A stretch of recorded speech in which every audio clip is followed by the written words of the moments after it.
नमस्ते भारत। और आजकल नीट का मुद्दा खूब गरमाया हुआ है। मुझे कोई बहुत आश्चर्य नहीं हो रहा है, क्योंकि ये नीट का पेपर पिछले कुछ सालों में कई बार लीक हो चुका है। और इसके पहले भी दिल्ली में कोई परीक्षा हुई थी और छोटा-मोटा कांड इस तरह का होता रहता है। सबसे बड़ी बात जो मैं बार-बार कह रही हूँ कि लंबे वक़्त से जो मैं अपने बचपन से देख रही हूँ, कोचिंग का धंधा चल रहा है। छोटे-छोटे शहरों में, गली नुक्कड़ों में कोचिंग खुली हुई है और हर तरह की कोचिंग करवाई जा रही है। नीट, आईआईटी, यूपीएससी सब कुछ। फिर दोहरा दूं कि ऐसा कुछ भी नहीं है जो मैं आज देख रही हूँ। बस सोशल मीडिया के दौर में चीजें और तेजी से एक्सपोज हो रही हैं और कई गुना बढ़ गई हैं पिछले कुछ सालों में हर चीज। भारत का एजुकेशन सिस्टम टोटल कोलैप्स है, कोई चेंज नहीं, कुछ नहीं। आप देख लीजिए, सेम टू सेम सब कुछ वही चल रहा है और वही अंधी दौड़ है। माँ बाप अपने बच्चों को उनकी योग्यता जाने बिना ढकेल रहे हैं हर तरह के कंपटीशन में। बच्चे भी देखा देखी में जा रहे हैं और अपने माँ बाप पर प्रेशर बना रहे हैं। और तमाम बच्चे दिल्ली, कोटा, लखनऊ, कानपुर, यहाँ वहाँ प्रयागराज में अ, अब आजकल पिछले कुछ सालों में कोचिंग की आड़ में रीलबाजी हो रही है, वीडियोस बन रहे हैं। यानी जैसे मैंने अपने बचपन में देखा कि जो लोग दिल्ली विल्ली जाते थे कोचिंग करने, दिल्ली, प्रयागराज, लखनऊ, और 2-3 साल कोचिंग की, 4 साल कोचिंग किया, नहीं हुआ तो या तो वहीं या वहाँ आस-पास कहीं एनसीआर में, या वापस शहर में आके अपने जिस शहर के हैं, छोटे शहर, मध्यम वर्गीय शहर, खासकर छोटे शहर में, जिस चीज़ की कोचिंग उन्होंने किया और उन्हें खुद सफलता नहीं मिली, वो उसकी कोचिंग खोलकर बैठ जाते थे और हर बच्चे को एडमिशन। तो क्या बदला? सब कुछ वही चल रहा है, वही चीज़ें आज भी चल रही हैं। अब आजकल कोचिंग के धंधे के साथ लोगों ने रीलबाज़ी शुरू कर दी है और ऑनलाइन कोचिंग शुरू कर दी है। फिर वही बात कि शैक्षिक गुणवत्ता कहाँ पर है? ये जो कॉम्पिटिशन्स होते हैं, अब इनके ऊपर भी नए सिरे से विचार होना चाहिए। वही लकीर के फ़कीर बने हम लोग सब चल रहे हैं। और जो सबसे बड़ी बात मैं बार-बार बोल रही हूँ कि इतनी जनसंख्या है, उस पर से आरक्षण है और आरक्षण के बावजूद भी आरक्षित वर्ग के लोगों को भी, सबको इसका लाभ मिल नहीं रहा है। तो पूरा सिस्टम तो ऊपर से नीचे तक कोलैप्स। और नीट पर सभी लोग बोल रहे हैं क्योंकि ऑनलाइन तो ज़्यादातर लोग वही सोशल मीडिया पॉडकास्टर हैं, बहुत सारे पत्रकार हैं जो इस पार्टी, उस पार्टी, इस नेता, उस नेता के हैं, ठीक है? तो सोशल मीडिया पर वो अपना इसके बारे में सब लगे ही हुए हैं। और जो बच्चे वाक़ई में जेन्युइन, वो सफ़र कर गए और उनके माँ-बाप जिनके पास है, चलिए कोई बात नहीं, जो मध्यम वर्गीय हैं, मध्यम वर्गीय से भी नीचे वाले, उनको तो फिर मैं पहले भी कह चुकी हूँ, पर्सनल लोन और ये सब की व्यवस्था करके बच्चों को कोचिंग भेजना पड़ता है। ये जो प्रतियोगी परीक्षाएँ होती हैं, अब इनके ढर्रे पर और इनके ढंग पर भी नए सिरे से विचार होना बड़ा ज़रूरी है। देश में परम बुद्धिजीवी लोग हैं और आजकल तो सारे बुद्धिजीवी सोशल मीडिया पर हैं। तो वो अधिक जानते होंगे कि इस पर नए सिरे से विचार होना चाहिए और क्या परिवर्तन अब होने चाहिए। पूरे देश में कोचिंग नेक्सस जो फैला हुआ है, आज से नहीं, हमेशा से कई बार इसके लिए आवाज़ें उठती हैं और फिर आवाज़ें दब जाती हैं, सब कुछ बंद हो जाता है क्योंकि सबकी वही साठ-गांठ है, सब आपस में मिले हुए हैं। कोचिंग माफियाओं का आप जितने भी पेपर लीक और ये सब देखें, कहीं न कहीं किसी न किसी कोचिंग वाले का कनेक्शन ज़रूर निकलेगा। इन सब बातों पर शोर मचाइए, 2-4 दिन के लिए टॉपिक मिल जाता है, शोर कीजिए, फिर चुप हो जाना है सबको। कोई इसका परमानेंट सॉल्यूशन नहीं किसी के पास। फिर हमारे देश में अब पिछले कुछ सालों में जिस तरह से धर्म के नाम पर सब कुछ शुरू हुआ है, तो शिक्षा वगैरह तो वैसे ही अब बहुत पीछे छूट चुकी है, कोई मायने नहीं रखती है लोगों की बुद्धि। मोदी जी गए हैं बाहर और अब मोदी जी तो मोदी जी हैं भाई। और अब लोग कह रहे हैं कि लोगों ने देवी के उसमें गेटअप में उनकी आरती उतारी। देवी को खुद उसका करने दो ना निर्णय, देवी खुद समझेंगी। आपको जब भगवान पर ही भरोसा है तो फिर भगवान स्वयं समझेंगे। दूसरी बात, जब कहीं पर भी कोई भी कल्चरल प्रोग्राम होता है, वहां के लोगों ने क्या सोच के किया मुझे नहीं पता, उन्होंने क्या सोच के किया, लेकिन मैं एक सामान्य बात कह रही हूँ कि देवी के गेटअप में, ईश्वर के गेटअप में बहुत से प्रोग्राम होते हैं हमारे देश में। हम बचपन से हम लोग देख रहे हैं, सांस्कृतिक प्रोग्राम होते हैं। तो जो देवी का रूप धर के आती है, वो सामने बैठे जजेस को प्रणाम करती है, स्टेज को प्रणाम करती है। तो फिर अब इसको समझ लीजिए कि ऐसे ही है। फिर सबसे बड़ी बात है, जब आपको ये है कि भगवान सब कुछ करेंगे, तो फिर भगवान पर ही छोड़ दीजिए। मैं किसी भी इंडस्ट्री के सेलिब्रिटी के विरुद्ध नहीं बोल रही हूँ, लेकिन मुझे ये बात बिल्कुल समझ में नहीं आती जो वो लोग धर्म से जुड़ते, क्योंकि उनका धर्म से जुड़ना, और पिछले कुछ सालों में तो खासकर उनका धर्म से जुड़ना, वही बात है, उनकी विवशता है। लालच है, स्वार्थ है, अपना निजी फायदा है, और जो भी वही जानते होंगे, या खुद अपनी इमेज अच्छी करना। ज्यादातर लोग सब कुछ करने के बाद वही 100 चूहे खाकर बिल्ली हज को चली। उनको लगता है कि हज करने के बाद जो हम 100 चूहे खा चुके हैं वो तो कवर ही हो गया, और आगे भी अब जो चूहे खाएंगे तो चूहे भी खाएंगे, डकार भी नहीं लेंगे, हज का कवर बना ही रहेगा। ये सभी पर लागू है, क्या साधारण, क्या अति विशिष्ट। मैं किसी का नाम नहीं ले रही हूं, आप समझ जाएंगे। आप इंडस्ट्री में, नॉर्मल पब्लिक में हिंदू मुस्लिम करना, सनातन ये वो करना, और आप जिस इंडस्ट्री में रह चुकी हैं या रह चुके हैं, वहां आपने, जिनको आप विधर्मी कहते हैं, सारे सुपरस्टार्स के साथ आपने काम किया, सारी ब्लॉकबस्टर मूवीज दिया, और सोशल मैसेज देने वाली मूवीज पर काम किया। उनसे आपने दुनिया भर की दौलत, शोहरत, सब कुछ कमा लिया। जब आपने सब कुछ बना लिया, देश में जो लोग रह रहे हैं ये सब कुछ करके, वो भी जो चले गए वो भी, अब आपको सनातन धर्म, मंदिर, मस्जिद, ये वो धर्म गुरु और भगवान का जप और ये सब पीआर लगाकर इसका सोशल मीडिया पर प्रचार हो रहा है। सोशल मीडिया पर व्यूज मैनिपुलेट करना, आपके पास पैसा होना चाहिए, जुगाड़ होना चाहिए, पैसा नहीं तो फिर जुगाड़ होना चाहिए। सब कुछ आपने कर लिया, अब आपको धर्म की याद आई है। तो जब आपने सब कुछ कर लिया, और सब कुछ करने के बाद, सब कुछ बना लेने के बाद, कोई एक अपने इंटरव्यू में भी कह चुका है कि बहुत सब कुछ कमाना चाहिए, और फिर आपको समझ में आएगा कि यही सब कुछ नहीं होता, तो फिर आप ऐसी चीज में क्यों इन्वॉल्व हो रहे हैं जो जनरल पब्लिक को, यूथ को, युवाओं को, या किसी को भी, मान लीजिए मेरी उम्र के लोग भी हैं, मुझसे बड़ी उम्र के लोग, किसी को भी, बच्चों को वो ब्रेन वॉशिंग का काम कर रहा है। सहजता उसको दबाने की बात हो रही है। आप तो सब कुछ कर चुके, सब कुछ बना चुके, और अब आप जनरल पब्लिक का ब्रेन वॉश करके उनका दिमाग, उनका समय, उनका करियर सब बर्बाद करने पर लगे हुए हैं अपनी तरह से। ठीक है, अपने परिवार के लिए सोचना, अपने बेहतरी के लिए सोचना, हर कोई सोचता है, सोचना भी चाहिए, मगर इतना क्या? मेरे आपके जैसी पब्लिक जो 100, 200, 300, 400, 1000 रुपए का टिकट लेकर मूवी, स्पोर्ट्स, कोई क्रिकेट कुछ देखने जाती है, सब्सक्रिप्शन लेकर घर पर सब कुछ देखती है, फोन पर सब कुछ देखती है, जिन लोगों को दौलतमंद बनाती है, करोड़ों अरबों का मालिक बनाती है, शोहरतमंद बनाती है, सम्मान देती है, यानी we are the king makers, वो लोग सिर्फ दिखावे के लिए, उनकी विनम्रता होती है, और एक बार जब सेटल हो जाते हैं तो वो बहुत से लोग तो दिखावे वाली विनम्रता भी छोड़ देते हैं। पब्लिक का भी बिहेवियर ऐसा है, पब्लिक भी, मैं नहीं कह सकती कि उनका बिहेवियर बिल्कुल सही है, उनका भी बिहेवियर बिल्कुल ठीक नहीं है, क्योंकि आप क्यों किसी को, आपने उसको नायक मानकर उसको भगवान मान लिया, या आपने ये क्यों सोच लिया कि हमने अगर इनकी फिल्में देखी हैं तो अब मेरा इनके ऊपर अधिकार है? वो भी गलत है। हमारे आपके जैसी पब्लिक जब किसी को अपना समय, अपनी ऊर्जा, अपना पैसा सब कुछ देकर निहायत दौलतमंद, शोहरतमंद और इतना ताकतवर लोगों तक उनकी पहुंच बना देते हैं, क्या इन लोगों का पब्लिक के प्रति कोई फर्ज नहीं है? पब्लिक इनसे कुछ नहीं मांग रही है, ठीक है, हमने पैसा दिया, आपने एंटरटेन किया, मगर आप तो उससे ज्यादा और बहुत कुछ ले रहे हैं। आप ऐसी चीजों का हिस्सा क्यों बन रहे हैं जो साधारण पब्लिक का ब्रेन वॉश कर रही है? आप, कोई सेलिब्रिटी आकर पब्लिक से ये कह रहा है कि अपनी जनसंख्या बेकार में मत बढ़ाओ, अगर आप अभी पूरी तरह से फिजिकली, फाइनेंशियली, मेंटली सक्षम नहीं हो तो बच्चे मत पैदा करो। कोई सेलिब्रिटी ये कह रहा है कि आप अपने लिए रोजगार मांगो, आप अपने को हर तरह से बढ़ाने का प्रयास करो। सिर्फ ब्रेन वॉश कर रहे हैं। भजन गुरु, धर्म गुरु जो कि बिचौलिए हैं, राजनीतिक आकाओं के गोद में जाकर बैठे रहते हैं, और वो भी म्यूचुअल है, उन लोगों का भी, सबका, चाहे वो कोई भी पार्टी हो, किसी भी पार्टी के। तो आपको समझ में नहीं आ रही है बात? ये जो पब्लिक फिगर्स हैं, सेलिब्रिटीज हैं, नेता लोग हैं, सब आप इनको कैसे अपना नायक मानते हैं? मान लीजिए किसी भय, किसी लालच, या अपने किसी, इनकी खुद की कोई फाइल है उसके चलते ये विवशता में ऐसा कर रहे हैं, तो भी पब्लिक को समझना होगा, युवाओं को समझना होगा, अगर कोई इनको नायक मानता है, चाहे मेरी उम्र के लोग, तो ये कहीं से भी पर्दे से इतर नायक मानने योग्य हुए क्या? फिर तो वे वैसे ही हैं जैसे हम लोग हैं। बहुत से जेन्युइन फैंस होते हैं, और वो आलोचना भी, वैसे ज्यादातर तो देखिए अंधभक्त है हर किसी के, सिर्फ नेता किसी पार्टी के नहीं, सेलिब्रिटीज के भी मैंने देखा अंधभक्त है।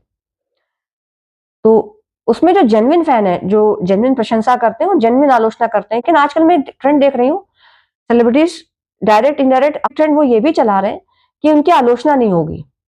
तुम सोशल मीडिया पर हो क्यों? जब जहां पब्लिक नहीं बच रही है साधारण, वहां आप बचोगे, और खासकर जब आप पब्लिक की बदौलत स्टार बनते हैं, ये तो फिर आपको पहले ही इस फील्ड में आने से पहले सोचना चाहिए।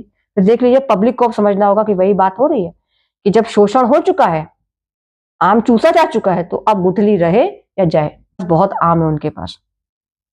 और बहुत सी गुठलियां वो ऐसे ही फेंक देंगे तो और आम के पेड़ निकल आएंगे। कोई भी इंडस्ट्री का हो, कोई स्पोर्ट्स पर्सन हो, कोई कलाकार हो, कोई भी हो, कोई भी एनीबडी, सेलिब्रिटी, पब्लिक फिगर, नेता, आप उनके काम के आधार पर उनकी प्रशंसा कीजिए, आलोचना कीजिए, बहुत अभद्रता ना हो, ट्रोलिंग वगैरह, लेकिन अंधी भक्ति इससे बचना होगा। वही कह रही हूँ, परिवार में होते वही माँ बाप खुद सब कुछ करके आए हैं, लेकिन बच्चों पर इतना दबाव बनाना और अपनी फेक इमेज बच्चों के आगे बनाना, जैसे बहुत साधु संत महात्मा है नहीं, जैसे इनके साधु संत महात्मा है भगोड़े बैठे तोंद निकाल और किसी ना किसी राजनीतिक आका की बजा रहे हैं गुलामी, वैसे ही माँ बाप या तो वही परिवार से उनकी अंधभक्ति की आदत है तो वो अंधभक्ति ढूंढते रहते हैं, जीवन भर भटकते रहते हैं, या फिर परिवार में बिल्कुल ही इग्नोर होते हैं तो फिर ऐसे वैसे हाथों में पड़ते। जो भी सेलिब्रिटीज इंक्लूडिंग धर्मगुरु जो अयोध्या गए थे, क्योंकि 2024 के बाद अब जो सत्तारूढ़ दल है उसने बिल्कुल अलग रुख अख्तियार कर लिया है, लेकिन जो 2024 में हो चुका है उसको आप कुछ भी करके, अब कुछ भी करके उसको आप बदल नहीं सकते। जो सेहरा लेकर अपने सर पे घूम रहे थे राम मंदिर प्रतिष्ठा का, प्राण प्रतिष्ठा का, राम मंदिर का, और तो छोड़िए जो पूरे उत्तर प्रदेश में हुआ, अयोध्या में ही सबको पता है कि, हालांकि मैं ये नहीं कहूंगी कि अयोध्या वासियों ने जिनको चुना, जिनके ऊपर रोता हुआ रानू रानू का मीम बहुत वायरल हुआ और अभी भी बहुत वायरल होता है, अक्सर गजब का मीम वो वायरल है, मैं ये नहीं कहूंगी कि वो बड़ा श्रेष्ठ चयन है, जो पब्लिक जैसी पब्लिक, लेकिन जाहिर सी बात है कि पब्लिक में नाराजगी थी। उसके बाद बीजेपी के लोग तो छोड़िए आप, मैंने तो नॉर्मल पब्लिक को देखा, जो लोग कभी उत्तर प्रदेश गए नहीं, उन्होंने उत्तर प्रदेश वालों के प्रति, अयोध्या वासियों के प्रति उनके मन में जहर, और वही शुरू हो गया व्हाट्सएप, सोशल मीडिया, हर प्लेटफॉर्म पर अयोध्या वालों के लिए, यूपी वालों के लिए। लोकसभा के चुनाव तय होते हैं, रुझान तय होता है, बहुत मायने रखता है यूपी। उस यूपी के लोग अचानक रातों रात, खासकर अयोध्या के लोग, बहुत लोगों के लिए जो कभी गए भी नहीं है उनके दुश्मन हो गए, जबकि वो सब पीआर का खेल था, लेकिन उसमें भी साधारण जनता फालतू में कूद पड़ी। हेटरेड, ट्रोलिंग कमेंट्स पास होने लगे सोशल मीडिया प्लेटफॉर्म पर, व्हाट्सएप पर, स्टेटस पर, ये सारी चीजें होने लगी। जो लोग गए थे उनको तो कोई नुकसान नहीं हुआ, लेकिन जो सेलिब्रिटीज थे, आपको भी मालूम है, उनको तो जो फायदा होना था हुआ ही। बाकी जो पार्टी है वो, उसने वहां से सबक ले लिया, उसने दूसरा ही रुख अख्तियार कर लिया उसके बाद से। वैसे भी देखिए, मैं एक बात समझ चुकी हूँ कि जब आदमी पैसा कमा लेता है और कमाने लगता है तो उसको बहुत फर्क नहीं पड़ता, और खासकर सोशल मीडिया के दौर में इमेज बनानी होगी तो इनके पास तो पैसा है, ताकत है, जुगाड़ है, तो ये अपनी पीआर लगाकर सब कुछ बना लेंगे, फेक ही सही। ऑफलाइन तो जनता जो है वो पता ही है सबको क्या, आप जनता के फेवर की कोई बात नहीं कर सकते, एटलीस्ट उसको बहकाने भड़काने वाली, जो उसको उसके मार्ग से, उसके जीवन को भटकाने वाली बातें हैं, नीतियां हैं, उनका हिस्सा भी तो मत बनिए, फिर न्यूट्रल रहिए। जनता को खुद सोचना होगा कि ऐसे लोग पर्दे पर नायक हैं, ठीक है, जीवन में कोई किसी का नायक नहीं हो सकता, जीवन भर सबसे सीखते रहिए, सब एक दूसरे से सीखते रहते, सिखाते रहते। सोशल मीडिया तो करेगा, एक दूसरा दूसरा तीसरा, जो मैं कह चुकी हूँ, नायक बनाएगा। जैसे कोचिंग, तमाम कोचिंग वाले पॉडकास्टर बने बैठे हैं, सोशल वर्कर बना बैठा है। आंकड़े क्या हैं जरा निकालिए, जब नहीं पढ़ेंगे और सोशल मीडिया सोर्सेज और व्हाट्सएप यूनिवर्सिटीज पर आप और भरोसा करेंगे। और सबसे बड़ी बात है कि ज्यादातर लोगों के अंदर ईगो है, ये मैंने देखा कि लोगों में ईगो है एक्चुअली, उनको बीजेपी, कांग्रेस, सपा, बसपा से उनको ये है मेरी बात ऊपर होनी चाहिए, और वो भी कहीं 10 जगह दबाए जाते होंगे तो फिर वो ढूंढते रहते हैं कि हम कहाँ किसको दबाएं, तो वो इसलिए भी वही ईगो वाला फैक्टर बड़ा काम करता है। तो और फिर जब अपने पर बात आती है, बहुत लोग तो अपना गला कट भी रहा है तो भी किसी ऐसे के सामने, जिसके सामने वो हावी होना चाहते हैं किसी भी वजह से, तो भले और जगह रो कर आए हो कि अभी तक बहुत मानते थे मगर अब गला कट गया, मगर उसके सामने या कुछ और लोगों के सामने जरूर अपनी झूठी अकड़, झूठी शान दिखाएंगे। तो ईगो तो बहुत बड़ा फैक्टर है ही है। और ये सब की शुरुआत फिर वही बार बार, जब माँ बाप सही नहीं होंगे, और सही से मतलब बातें सही नहीं, अच्छी बातें सब किताबों में लिखी हैं, सही से मतलब जब माँ बाप अपने आचरण से लीड नहीं करेंगे, व्यवहारिक ज्ञान बच्चों को नहीं देंगे, आचरण से मेरा मतलब झूठी, खोखली, पाखंडपूर्ण नैतिक शिक्षा से नहीं है, वो तो सब स्कूलों में सिखाई जा रही है। आप नहीं सीखा है तो आपने क्या किया, तो बच्चों को आप क्या सिखाएंगे, अपने से छोटों को, आसपास वालों को क्या सिखाएंगे। व्यवहारिक शिक्षा आप अपने व्यवहारिक जीवन जीकर व्यवहारिक ज्ञान नहीं देंगे तो फिर बच्चे इसी तरह भटकेंगे, युवा इसी तरह भटकेंगे। अंधविश्वास फैलाने के लिए हर धर्म में लोग बैठे हैं, उसको जनता इतनी आसानी से मान लेती है। लेकिन कोई अंधविश्वास तोड़ने का प्रयास करता है तो ना उसको जनता मानना चाहती है, ना सुनना चाहती है। और जनता को लगता है चाहे वो आप जैसी अंधभक्त जनता से वो लोग कहीं अधिक भक्त हों, आस्तिक हों, धार्मिक हों। आपका तो धर्म दिखावे का है, वही मुख में राम बगल में छुरी, मन में काम मुंह पे राम। लेकिन वो आपको खलते हैं। और जो आपको कह रहे हैं कि किसी भी धर्म के नाम पर और किसी भी धर्म की आड़ में अंधविश्वास को बढ़ावा मत दीजिए। जैसे आप देखिए, अब इधर बीच मैंने मेरे मेरे फीड में इंस्टा पर 2-3 ऐसी रीलें आई जिसमें इधर गुरुद्वारे में, उधर मंदिर में चमत्कार हो रहा है। मैंने वहां पे भी कमेंट किया कि किसी भी तरह का अंधविश्वास नहीं फैलाना सच्ची गुरु सेवा है। खुद गुरुओं ने कोई अंधविश्वास नहीं फैलाया। आपको मालूम है एक हमारे बहादुर गुरु, एक क्रूर मुगल शासक कैसे, जो मैं पहले भी कह चुकी हूँ, उनको, उनकी औलादों को, उनके वंश को, पूरे छोटे छोटे बच्चों को कैसे समाप्त कर दिया। और वो वीरता पूर्वक, स्वाभिमान पूर्वक अंतिम सांस तक लड़ते रहे। अंधविश्वास कोई उन्होंने नहीं किया, कोई चमत्कार करके उन्होंने अपने को या अपने बच्चों को नहीं बचाया। कर सकते होते तो नहीं कर लेते क्या? शौर्य दिखाया, पराक्रम दिखाया, साहस दिखाया, तर्कवादी और व्यवहारिक सोच, व्यवहारिक जीवन दिखाया। और ये जितने धर्मगुरु हैं, मैं फिर आपसे कह दूं, बेरोजगार हैं, राजनीतिक आकाओं के संरक्षण में बैठे हैं। अब हवा का रुख बदला है तो इन्होंने अपनी बातें बदली हैं। अवसरवादिता, गुरु ये कोई नहीं है और इनकी कोई जरूरत नहीं है। ये सोशल मीडिया बिजनेस के अंग है, प्लस वही सोशल मीडिया के थ्रू पब्लिक को मैनिपुलेट किया जा रहा है।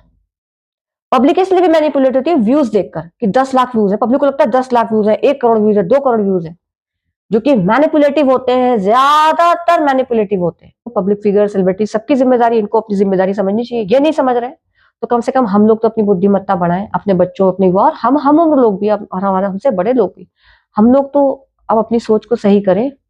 कोई भी पार्टी चुनिए आप, कोई भी नेता चुनिए, अपना फायदा तो देखिए। इन भाड़े के टट्टुओं के बहकावे में मत आइए, किसी भी धर्म के आप हो। धीरे धीरे हर कोई चुप हो जाता है, हो ही जाएगा जब आप स्वयं अपना विवेक नहीं संभाल कर रहे हैं। कुछ धर्म गुरु तो ऐसे हैं कि उनके लिए बड़े बड़े अंडरवर्ल्ड के जो बदमाश ताकतीत हैं, माफिया, उनकी धमकियां आती हैं कि उनके खिलाफ कुछ बोला, ये किया तो जान से मार दिया जाएगा। आप सोचिए। और आप अगर सनातन धर्म की बात करते हैं तो चलिए सनातन धर्म में वाल्मीकि थे, अंगुलीमाल थे, जो डाकू से उनका हृदय परिवर्तन हुआ और वो संत स्वभाव के हो गए। और ये कैसे संत है कि इनके संरक्षण में डाकू का डाकूपना और बढ़ गया है कि वो साधारण पब्लिक को भी को टारगेट पे लिया जा रहा है। तोड़ने की तो ये बहुत मन तोड़ने की कोशिश करते हैं। कैसे धर्म गुरु हैं और कैसे उनके चेले हैं। विवेक का डिग्री से, अच्छी इंग्लिश से, अच्छी संस्कृत से, अच्छी हिंदी से कोई लेना देना नहीं है। सब कुछ करने के बाद और आप धार्मिक और सब कुछ करने के साथ भी आप धर्म का आवरण ओढ़कर चल रहे हो, बात बिल्कुल ठीक बात है, क्योंकि भगवान तो हम इंसानों ने ही बनाए। अब मंदिर में तो कहीं नहीं लिखा होता, और लिखा भी हो मान लीजिए मंदिर में कि चोर, डाकू, बदमाश और बलात्कारी या गुंडे, बदमाश, माफियाओं का या प्रवेश वर्जित है, ऐसा तो कहीं लिखा भी नहीं होता। और लिखा भी हो तो भी क्या पता चलेगा, लोग मंदिर जा ही रहे हैं, कौन क्या करके आया है कुछ नहीं पता, और कौन क्या करने जा रहा है कुछ नहीं पता। अगर आपका आचरण आपको बदलना नहीं है और आपको ये सब सिर्फ अपना समय पास करने के लिए, अपनी इमेज बनाने के लिए और अपने से छोटों को बहकाने भटकाने, उनको अपने वश में रखने के लिए और अपनी श्रेष्ठता उन पर सिद्ध करने के लिए, उन पर या समाज में किसी पर भी, इसके लिए आपको इसका दुरुपयोग करना है, तो कम से कम अब देश के युवाओं को मत भटकाइए। आप अपने परिवार में जो करना हो, चाहे आप किसी भी धर्म के हो, कीजिए।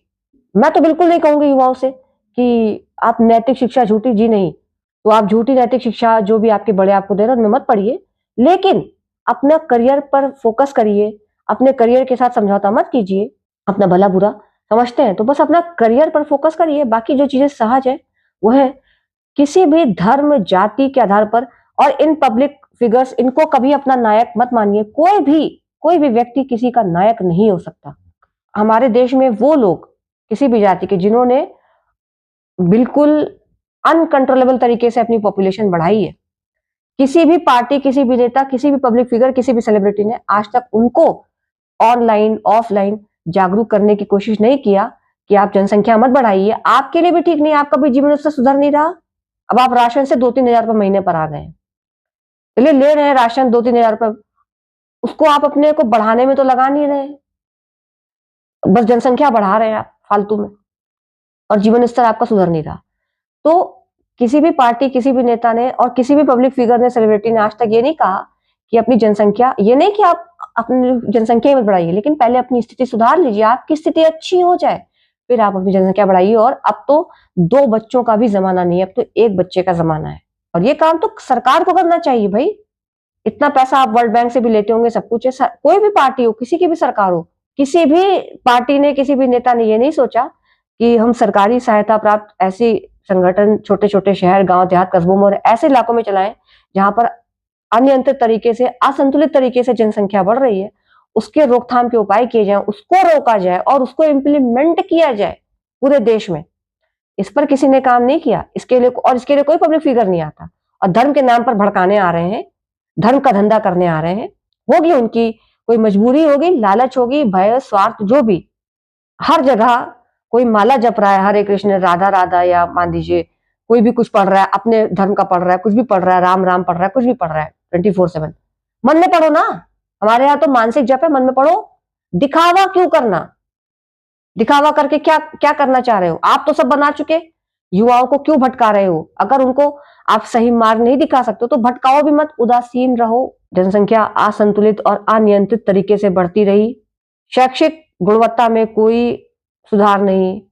जिस तरह का हमारे यहाँ का पूरे देश का एजुकेशन सिस्टम, प्राइमरी से लेकर प्री प्राइमरी से लेकर, तो प्री प्राइमरी भी एक फैशन है, ट्रेंड है, और इंटरमीडिएट तक और उसके बाद ग्रेजुएशन, जिस तरह का एजुकेशन सिस्टम है, छोटे-छोटे शहरों में तो बहुत लोग 10-15 साल से दवा देते-देते डॉक्टर हो गए।